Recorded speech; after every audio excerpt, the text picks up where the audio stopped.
Yeah, I need to get some leather or like some soft drinking or coasters because you have this tendency to just be like Slamming stuff down. Let me just.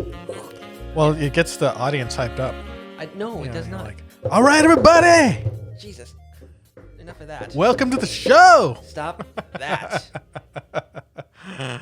Oh my God. Welcome to the Transmit Podcast. I guess we're subjecting you to this one. Wow. I'm your host, Spike. I'm Victor. And today I'm realizing that I need to get a better than $20 arm if Victor's going to stay on this podcast. Wow, what's up with this arm? Well, remember all that dong noise? You see those springs right there? Uh-huh. That's what's doing it. Don't bang on the thing. Oh. There, see, you felt, yeah, see when you wrote that. I got a $20 arm. This one doesn't have that. See? Oh. So listen, it's about $100. If you want one, all you gotta do is order it. Yeah, okay. It's blue. Everybody, finance, behind the scenes financing of the Transmit Podcast. Look, I bought in today's episode. I bought the microphones you're talking into. I bought the recorder, bought the wires. Okay, it's a lot of money. Listen, this is a little bit of drama. We don't have a movie to talk about, so now all I can do is just rag on Vic. But so I want to talk about a concert I went to. I have no idea who was playing, mostly because I got offered some weed, which I smoked, and then made me sick, and then I threw up outside the Brick by Brick, spent like an hour outside of there trying to recover, then went into the venue, and just kind of like zoned out at a bar or like one of those like little circular tables, and then I realized like the show had ended, and I got a call from like one of the people who was there with me. He's like, "Hey, where are you?" I was like, "We thought you just took off," and I just been in the back the whole time. The back of the venue, yeah, because I didn't know what this stuff did to me, and I guess I'm never taking bong hits. Were you in the venue or outside of the venue? I was outside the venue at first. I had to walk down and get it like made my throat sore. So most of the time you're just in the back of the venue, just chilling, trying to chill. I felt so weird. Like I felt like nauseous. Then I felt like I was moving, and then I could only focus on like one thing at a time. When it was that kind of high. You ever get that?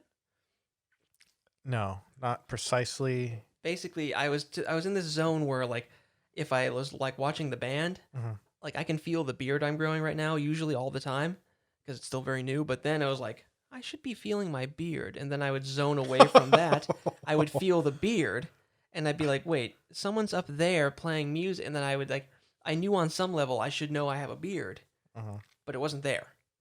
So you had that thing that happens with cameras where they do the depth of field, where they focus on, like the foreground character. One thing is super crisp. Yeah. And then the background will be blurry, and then something will be crazy happening in the background, and the foreground character will look over his shoulder, and it'll shift. And then he'll become blurry, and then the background will become sharp. Yeah, it was like that, except with my perception of everything. So like, I'd sit there and like focus on like just breathe, feel good, and then I realized, oh, is my arm asleep? I've been tensing it the whole time. What the fuck? So it was miserable. Wow. Yeah. To be that high is. I didn't even take a big hit. I don't know what the deal with quite this. The feat, right? I don't know what the deal with this shit was because it made my throat sore, made me nauseous. I threw up like 3 times outside the venue. Well, it's good to get all this off your chest. How many other people have you told the story to? You're the second. Like I was still super smashed when I Ubered home, and so I just told them like. Well, they were like, "Dang, you're super smashed, brother." Oh, shut up with that! Don't you fucking do that! How dare you? So, yeah, I just told them, oh, I threw up outside, and then I just went home because I needed to sleep, and I woke up like this was like day before yesterday, and I felt weird the next day. So, yeah, well, so it was like a high hangover, right? Like again, I never really had a high hangover. I never had that before either. I just still felt weird. You have a dry mouth? I had that at the time, yeah. And they ran out of cups, like, by the time I went in there to the venue. They usually have, like, a big igloo cooler to get water from, and they were out of cups. And also, they were out of water. Okay. So it was a miserable experience. Like, I usually like metal concerts, but that one, I knew someone was on stage. That's about it. Sounds very, not very fun, actually. It was not even a little bit fun. Sounds kind of very uncomfortable and kind of like one of those situations where you're just waiting for that night to be over. Yes, I was sitting there like, okay, I just need to ride this out.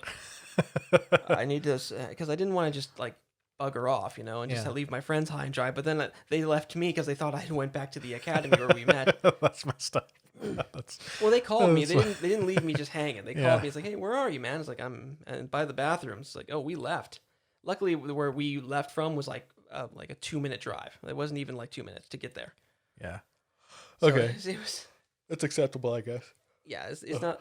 It's like if I went over to my dad's place, like around the corner from here. Yeah. I didn't abandon you and then go to another area. So yeah. Well, that's kind of back on this subject. Is can we say how old? I'm 33. I'm 34. You're 34. Spike, you're 34.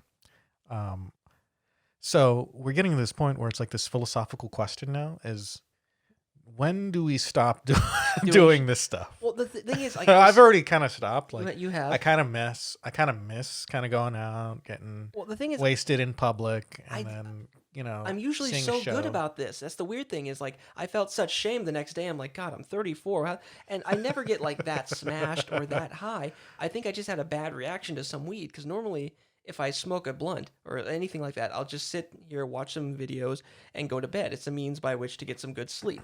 So I this felt so weird because I haven't done that in like years.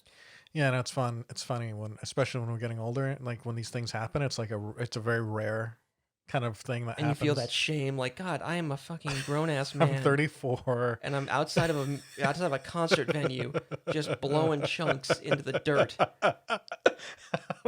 What did you have? What kind of chunks were they? I had chili. Earlier. Oh, so it came out looking pretty much the same then. Pretty much the same. I'm sitting there like, my throat's sore. I'm coughing up because it was a bong hit. I guess that's different maybe for me. And it was also like outdoor grown weed, which is supposed to be really harsh. I'm guessing this all added up. So I take a big hit of water. Like I had a bottle of water in my car. We get to the venue like 2 minutes later. And then we're walking in. And I'm like, oh, something's about to come. It was like I'm to the point in my life where if I have to vomit, I'm not afraid of it anymore. Mm-hmm. It's just something that has to happen. And so I'm like, okay, guys, go ahead. I've got to deal with something. And then the second they're out of like earshot, I just start blowing chunks. At the time, I'm sitting there like, I'm just in like, okay, just deal with this mode. Yeah. But then like the next day, I was sitting there like, oh God. See, I think we're still at that time, or we're in our 30s. It's kind of like the middle point. Yeah, you can still. So when you're in your 20s, you're partying. That's all kind of acceptable. Yeah. And you maybe slow down in your late 20s a little bit, but no, some people don't. Some people do, fine, whatever. Yeah. I think when we get to like our 40s, then I think at that point, it's kind of like, yeah, we should probably not be like vomiting outside of music venues. Yeah, yeah. No, I agree.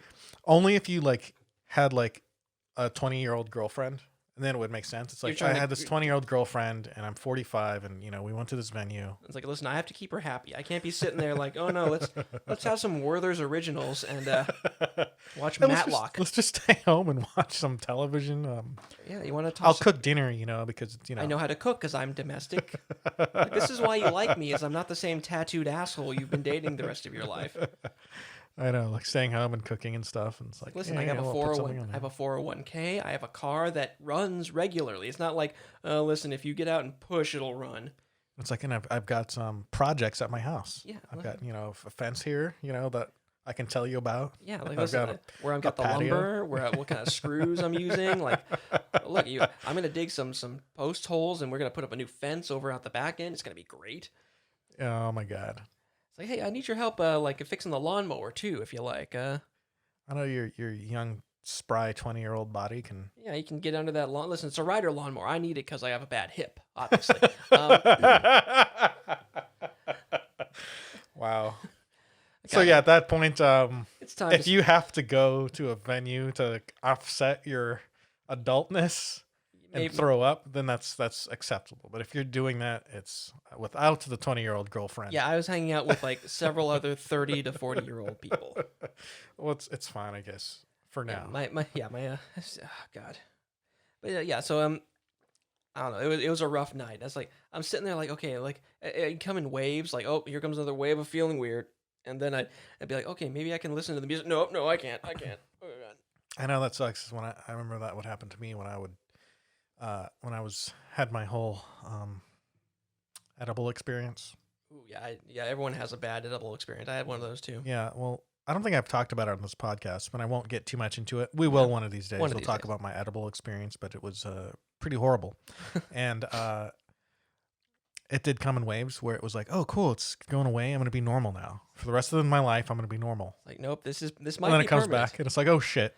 This might be permanent. Why isn't this going away? And then it goes back, and it's like, oh, cool, I'm like a normal human being. And then it comes back. It's like, oh yeah. So yeah. So did you do the thing where like I did, where it's like the guy at the store said, okay, listen, it'll give me about 45 minutes, and then it'll hit you. And I'm like, okay. What he actually meant was 45 minutes to 3 hours. Yeah, like I should have been more clear with Samantha. It was the edible was like a Sour Patch kind of Yep. candy thing. And I That's ate good, one. yeah. And I forgot how many milligrams were in it, but I remember like being like, oh, I don't really feel anything after like 30 minutes. And you took, oh, yeah, then you took some more. Yeah, and then it was like it hit me really hard. And, Yep. like you just imagine one day you're just kind of sitting there and you're feeling normal. Maybe you're eating dinner or something, and whatever. It's like a normal, like we're sitting here right now, or maybe wherever you're listening to this podcast. Maybe you're driving in your car or just at home or something. It's just like a normal day. Yeah, just like any other. You're hydrated. Everything feels fine. You've eating. handled your business. Yeah. Then all of a sudden, existential dread Existential dread falls onto your face like a ton of bricks, and you're buried in suddenly a new feeling. Yep. It's like, I'm not used to this input. The sensory input is new and alien to me, and I have no idea how to deal with it. Yeah, and there's way too much of it. Like if it was like reduced by like 80%, I'd be like, oh, this is interesting. Yeah, but it's like your whole entire body's like, this is how you feel now, emotionally and physically. Deal with it. It's like it's the difference between shoveling the snow out of your driveway and having to dig through a snow-covered mountain.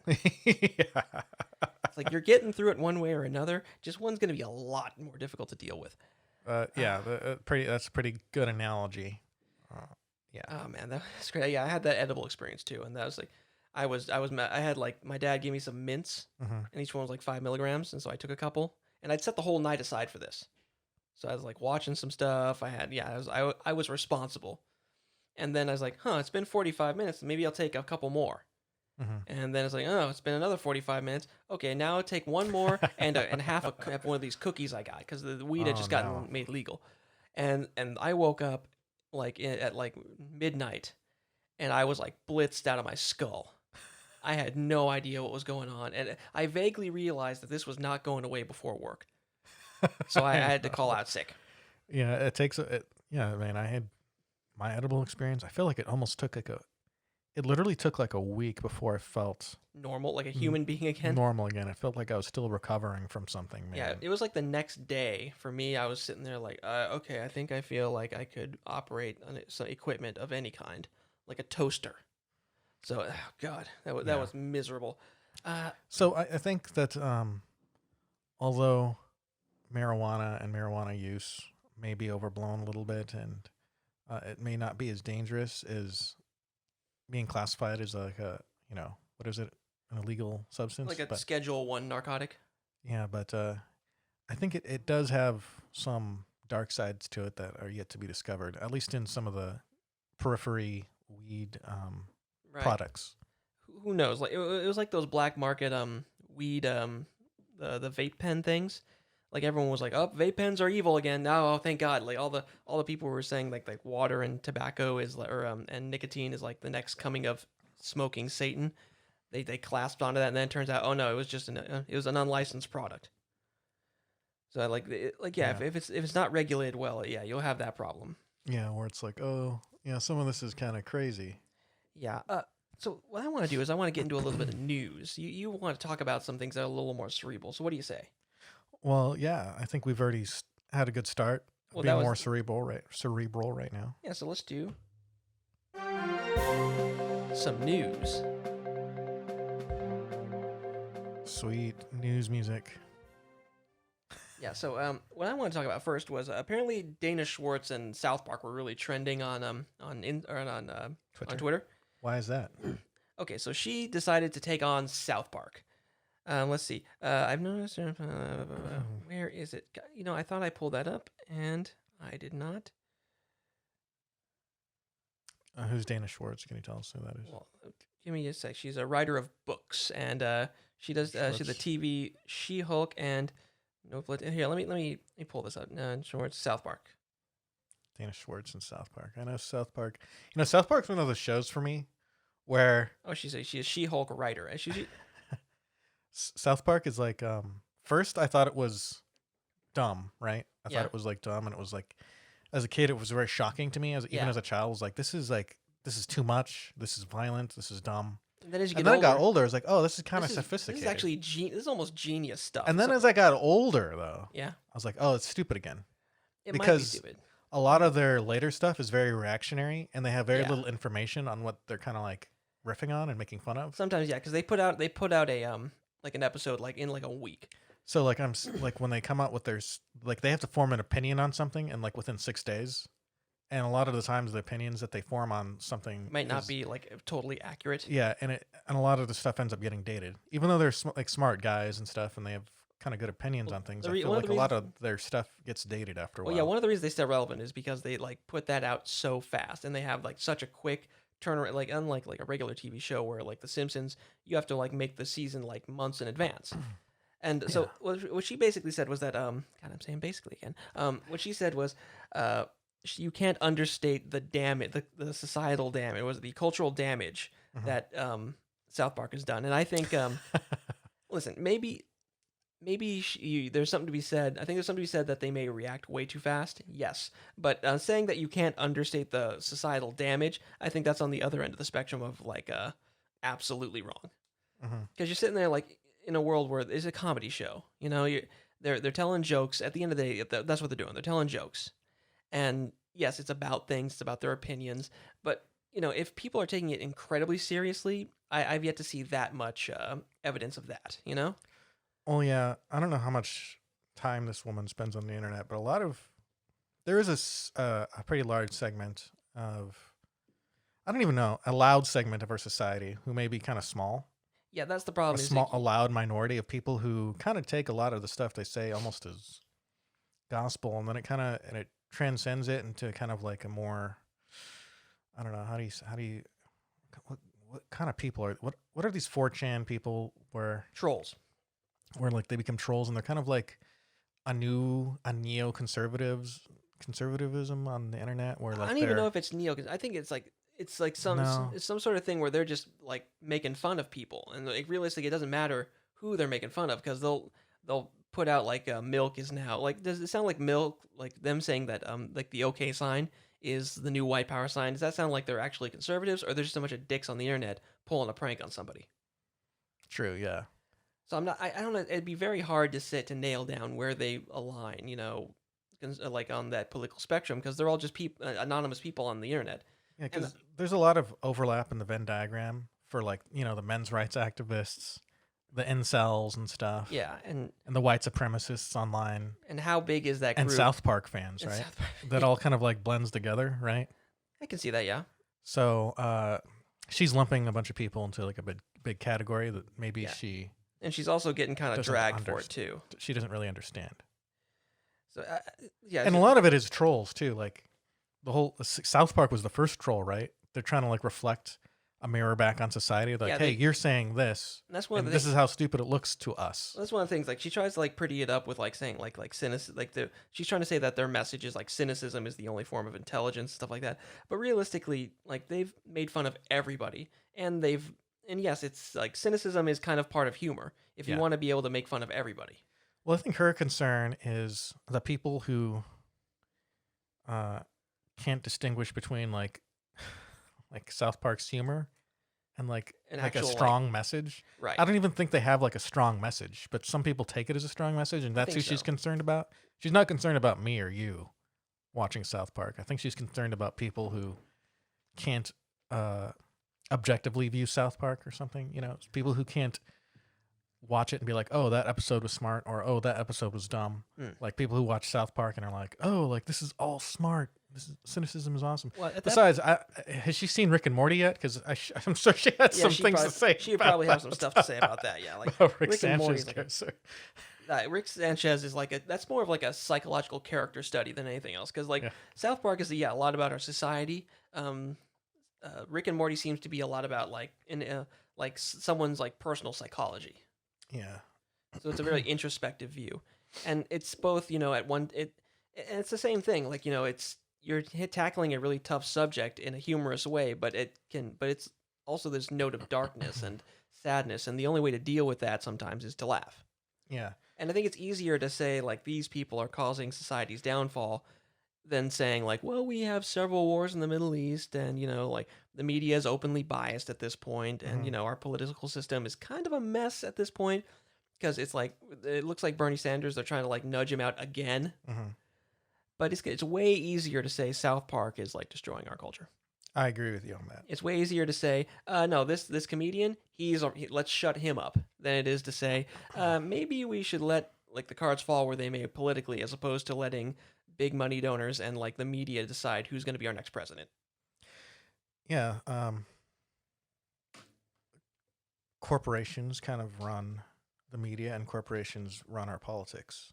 And when I see a politician who is kind of like outside the establishment and who is kind of not anti-corporate, but non-corporate. Yeah, right. Non-corporate candidates, I tend to gravitate toward them more. I can see that. And the appeal. The best one, I think, dropped out already. Andrew Yang. Yeah, and the other non-corporate candidates would be, here's our politics, but... Well, I mean, we're just talking about, like, this is news, and let's just say Bernie Sanders, and then the other one, Tulsi Gabbard, are the other non-corporate candidates. Yeah, I'm of the mind that there's no way Bernie Sanders is winning. He's probably going to be the nominee, but there's no way he's winning. Like, other people in the Democratic Party are already, like, talking down his message, which is the only thing that makes him, like, really notably different from anyone else, or even appealing. Is like, people are saying, it's not socialism. It's more like a Denmark or a Sweden thing. And it's like, you say, well, those aren't socialist countries. Yeah, but he's like them. So basically kind of robbing him of his own identity at this point. Yeah, they definitely don't want him. They'd rather have their other people, their other soldiers that they have waiting in the wings. Oh, yeah, like...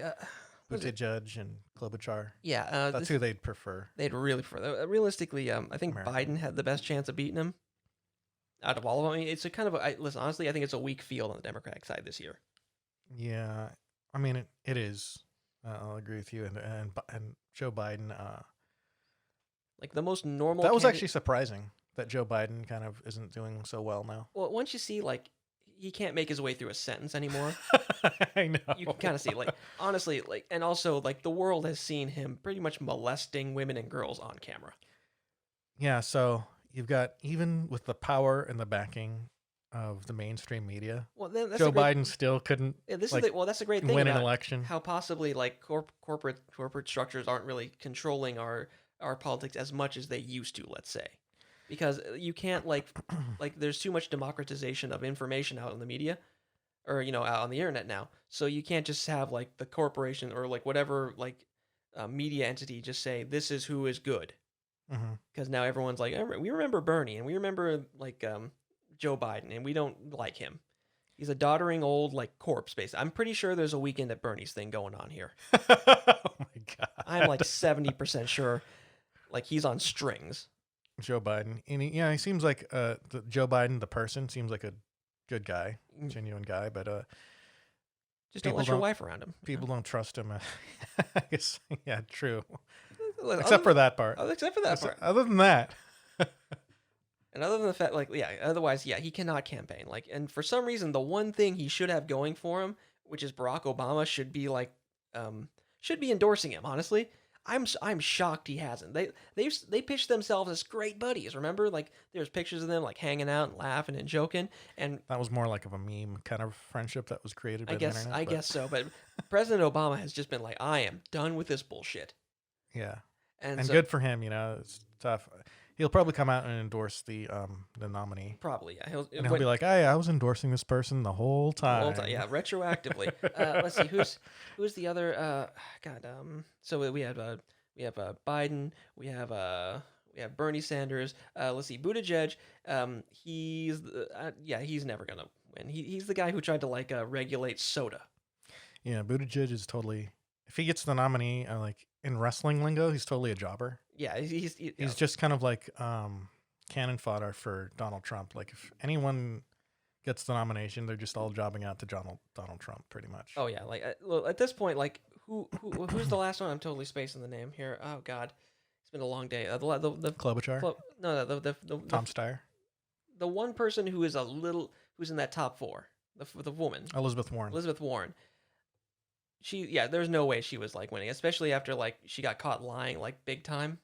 Yeah, and she was supposed to be kind of like the progressive one, the kind of the watered down progressive. She's Yeah, kind of like like Bernie the watered. Sanders. Like basically She's like Bernie Sanders light. Yeah, well, and she very obviously stole his entire platform and just watered it down a little bit. Yeah, she was like, oh, I could use this, and if I mix a little bit of this radicalism with a little bit of my moderateness, and if I play if I try to play the victim in certain key ways, like, oh yeah, I was fired for being pregnant. It's like it comes out like, oh, how do you lie like that when again the internet's a thing? Like you say, I was fired for being pregnant. Well, we have documentation that says otherwise. Ooh. Like, I am a Native American. No, you're not. And also you use that status to get benefit. Like, that's the closest thing I've seen to cultural appropriation ever. Yeah, and if you stay in politics long enough, all that stuff is going to happen to you, which kind of is unfortunate. But yeah, so basically, her big fault is that she is deeply inauthentic. Yeah, none of them seem authentic except for Bernie Sanders. Yeah, but he won't like tell you how he's gonna like.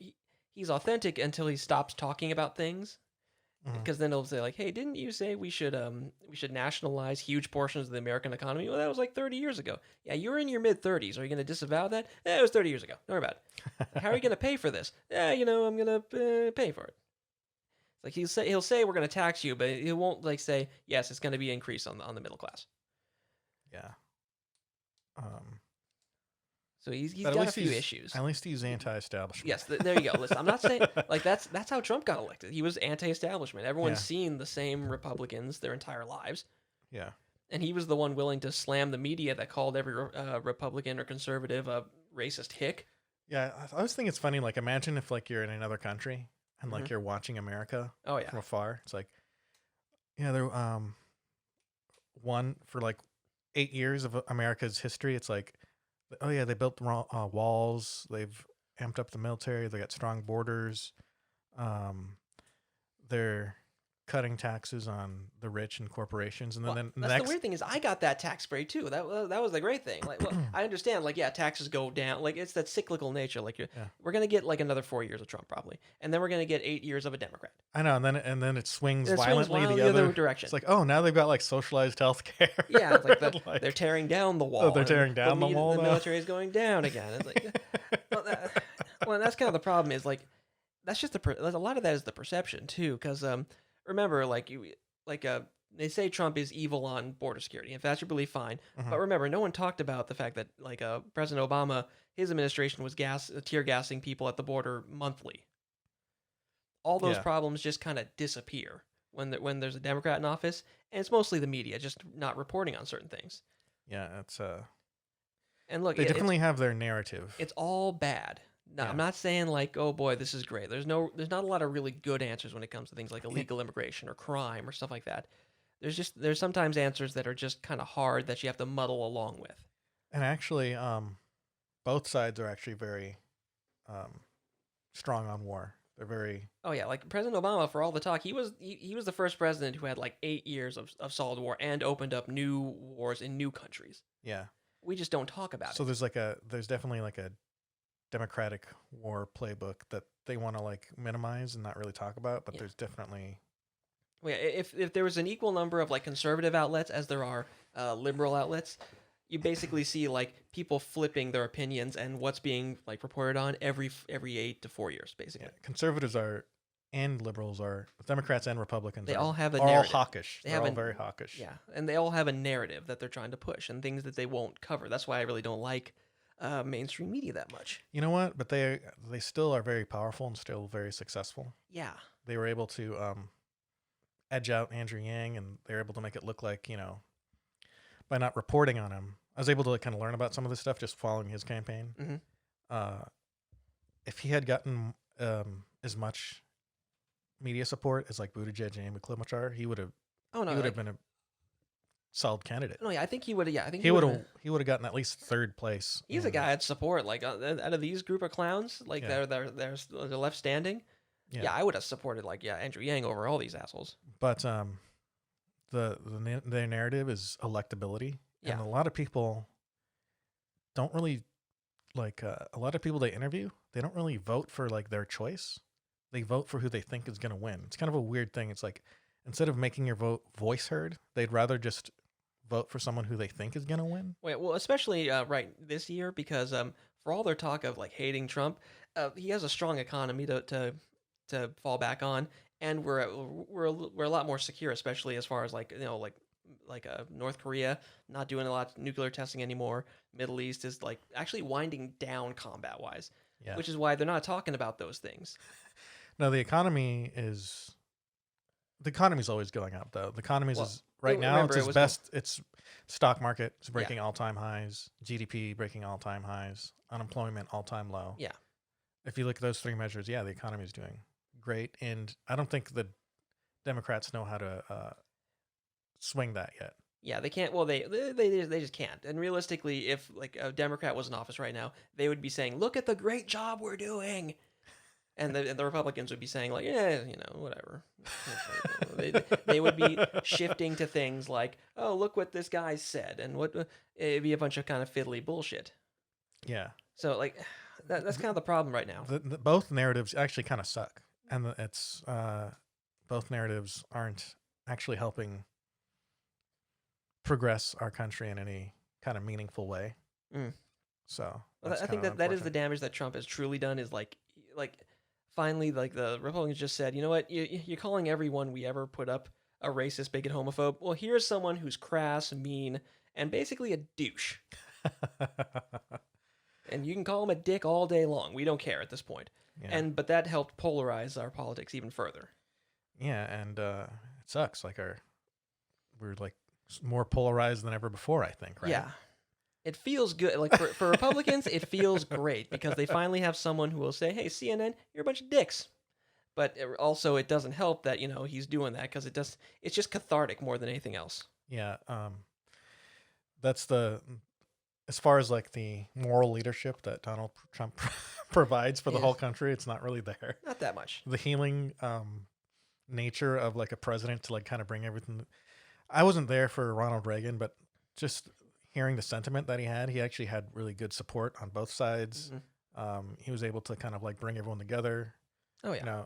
There were like people who are always going to hate, the right, who were not going to agree with Ronald Reagan. Yeah. But for the most part, it seemed like, the 80s were a good time. And he was able to booming time. And he was able to kind of unite the country a little bit after the election and stuff. And that's not something Donald Trump is doing. No, he's not. He doesn't have that same like suave kind of nature and talking ability. He's the guy who has like 95% approval rating in his own caucus, and everyone else is like obliterated. I mean, but sadly though, like his numbers have gone up. He's at like 45 to 49% approval rating right now. Yeah, because that impeachment failed. I know it's kind of funny. Like they botched that hard. Yeah, I know we're still talking about politics, but this is kind of a good conversation because the Democrats, people need to know our take, I think. Yeah. Elections are coming up. They don't need to, but let's say it anyway. That's true. Hey, but my personal belief is vote for whoever gets your vote. If there's someone who actually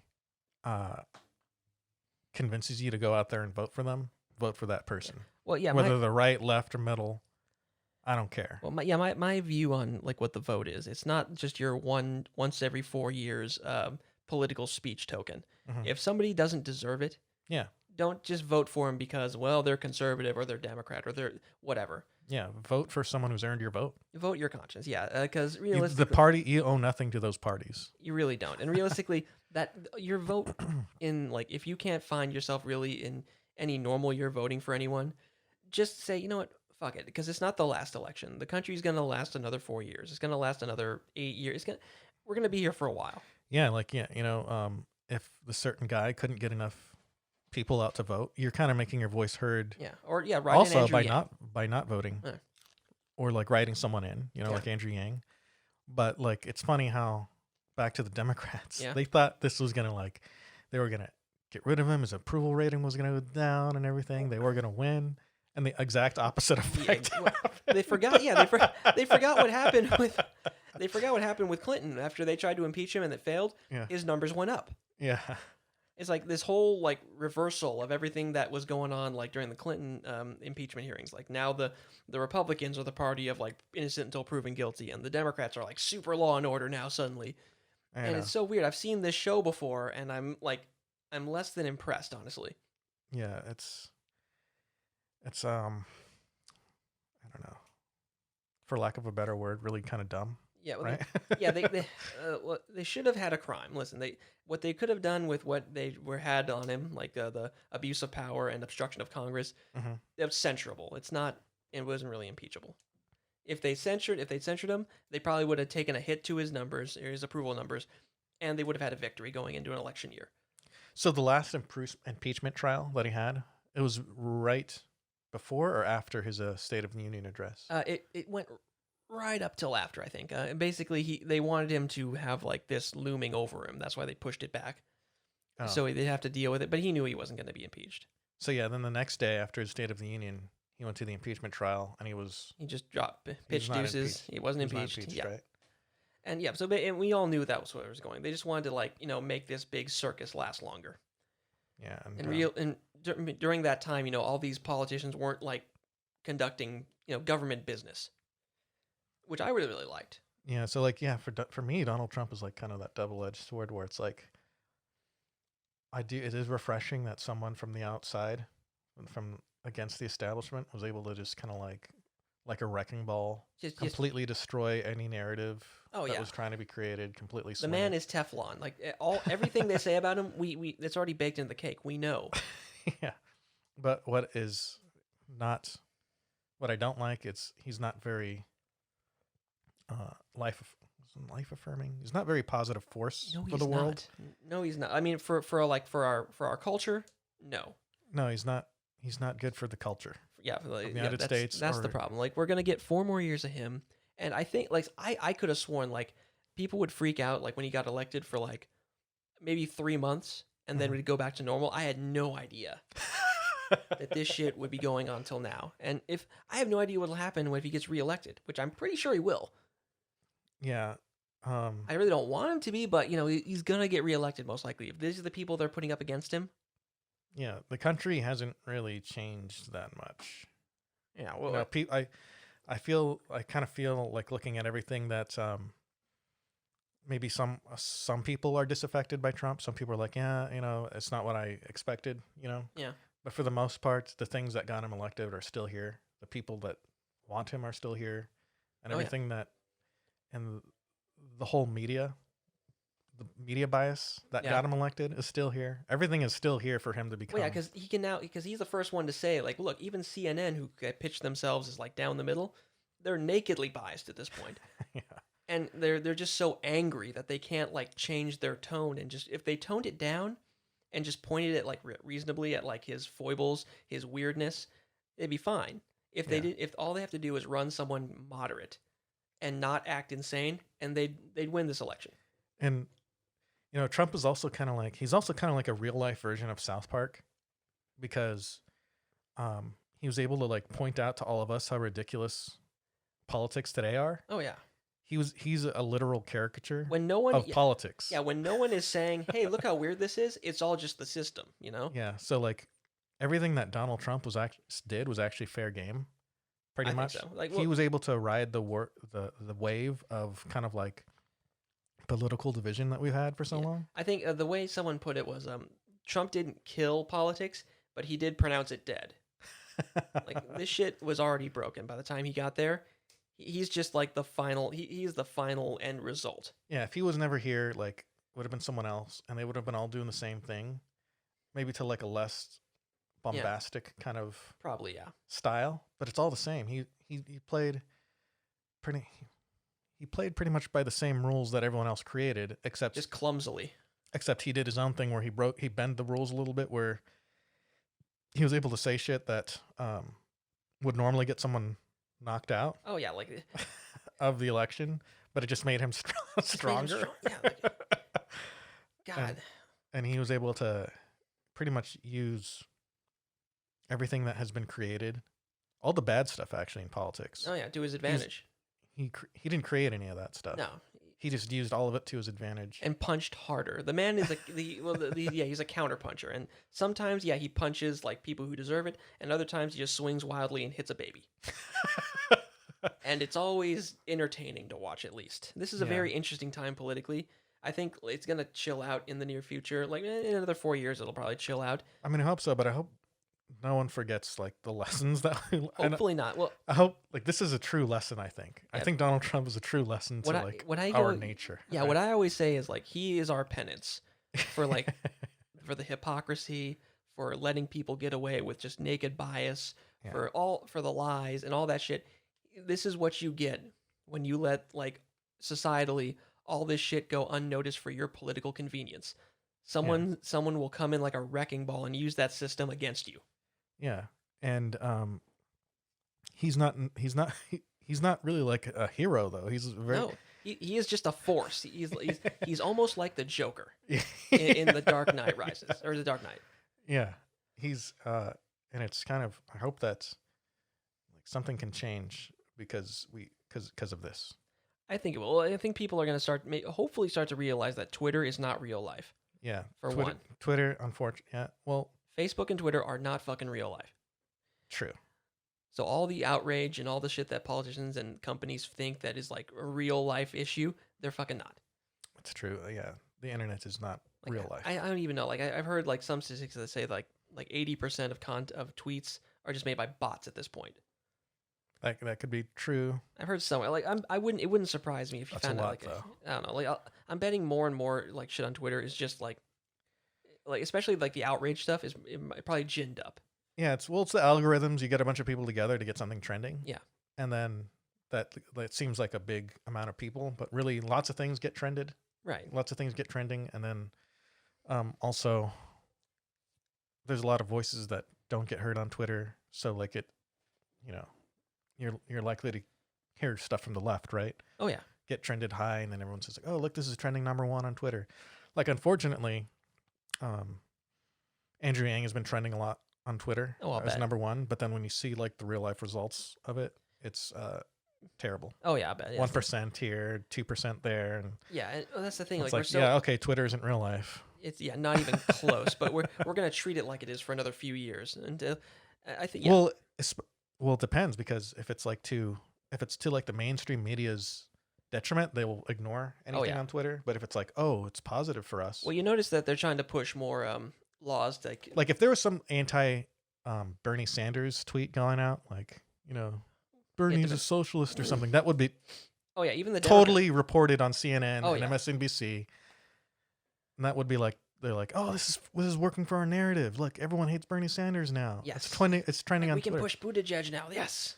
Yeah, but if it's something that doesn't support their narrative, they'll ignore it. Oh yeah, that's a good callback. And what was it? I was gonna say is like you notice that there people like Elizabeth Warren are talking about like having Facebook and Twitter like monitored more for like false reporting or like like faulty information, but they're not gonna push that same integrity of like those same laws against like the media, like what was it, legacy media like CNN, MSNBC, even Fox, because they'd rather have all that narrative under a thing that is they know the biases of. Yeah. Under Facebook, like or Twitter, conservatives can like trend and like make and like get to the front page and get to the top of your feed. Yeah, it's true. So I think that's a kind of a telling thing. Yeah. Yeah, it's kind of a unfortunate thing, and I think that's you're treading actually on some ground, some heavy ground there, but well, yeah, I'm not just a pretty face and a funny voice, man. I got a lot going on up in here. Look, yes. We've been going for like 43 minutes. I know there's a counter argument to what you said, but for the most part, I think you're right. That's I mean, it's of course like stuff gets reported in the news. It has to be like verifiably true, right? They can't report verifiably false things. Yeah, they can't. And well, that's the thing. Like, but they can kind of like give their own opinions on things. Well, they editorialize a lot nowadays. There's a lot of opinion pieces that kind of push themselves as like news. They don't like say I am news, but they also don't say I'm just an opinion journalist. They don't like have that prominently displayed. So they have someone on CNN, on Fox, on whatever, just stating stuff very passionately at you. But they never really say, oh, by the way, listen, I'm an opinion journalist, so go do some research. Yeah, and it kind of sucks that politics, because this is like stuff that's very important, right? Like these are people making decisions that are going to affect our lives, and a lot of the policies don't get discussed. It's like more about like the personalities and like, I think this guy could win. Oh, this guy's from like, the Midwest, and maybe he's got something. We'll poll well with these people. It's like, that's part of it. That's definitely part of the politics, but so is the policies. Well, remember, like Bernie's policies, they're about to lose him unions, which like if he's if the left isn't the party of the unions anymore, that's a big hit, because his like Medicare for All thing will make all the health coverage like the unions have, like the Cadillac plans that they've negotiated, illegal. And so like already in Nevada, I think the catering union, they said they're not supporting him. Oh, okay. So he's not getting support from certain unions, huh? Yeah, probably even more, because like I said, like his health plan alone makes all of their negotiations, like as far as health coverage go, like just illegal. Yeah, or just like really viable, but they're not just useless. Yeah, so they're not talking about that because he wants to eventually universal like healthcare. He wants to get rid of private health insurance. He wants to do it like now, basically. Yeah, he wants to do with private health insurance, where it's like, maybe that's something we can like slowly phase out or something, and see if maybe, my thing would be like kind of like, you have to prove that government health insurance is better than private health insurance. Yeah, it has to be proven to the people. Like have the cheap choices out there and stuff. And I think that's a tough sell for a lot of people, because you look at other countries and they do have problems with rationing, even in like the first world. Mm-hmm. So it's a rough thing to say. That's a rough sell to make for a lot of people, especially unions. Once again, who have used like collective bargaining, like something that the liberals love, and actually most conservative or free market people love, is you get together with a group of people and you negotiate for a better rate or for more coverage, and like all of that's now going to be gone. Well, I mean, if Bernie, if they do the universal healthcare, I know it's a really tough one, because a lot of the reasons that our healthcare is like more expensive than any other country is because of the insurance companies trying to be the middleman and trying to get some of like the money and getting some of the share of that. There's a number of like, we have the worst of both worlds, is how it was described to me. Is like we have a lot of subsidization, but also you don't know, like you can't just go to a hospital and say, hey, how much does this procedure cost? Yeah. They'll say, oh no, we got to talk to your insurance. And so forcing the middleman to be there, yes, is rough, but also, not having it there and having like a system you pay into, that's competitive and has to like, compete in a market, also makes prices go up. Yeah, that's true. And then there's some things that are better off definitely being competitive, and then there's other things that maybe shouldn't be free market. Maybe some things should be government run.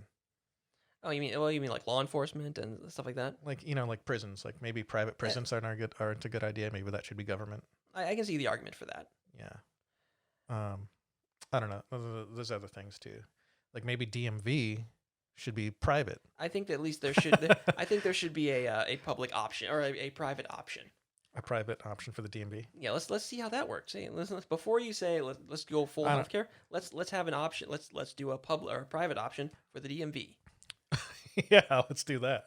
Let's privatize the DMV. Yes, for the love of Christ. And let's make healthcare public. Yeah, let's have like 4 DMV offices. That way, instead of one angry person who doesn't have to like worry about me going across the street, there's like 4 people that have to worry about getting my business. Yeah. I don't know. All right, look, we've been going for goddamn ever. Yeah. So what I'm going to do is I'm going to say, thanks for listening to us air our dirty laundry, I guess, or our political laundry. Yeah, don't take any of that stuff too seriously. Not too seriously. We're a couple of dildos. Yeah. So, thanks for listening to the Transmit Podcast, our most serious episode yet. Yep. I'm your host, Spike. I'm Victor. We'll see you next time.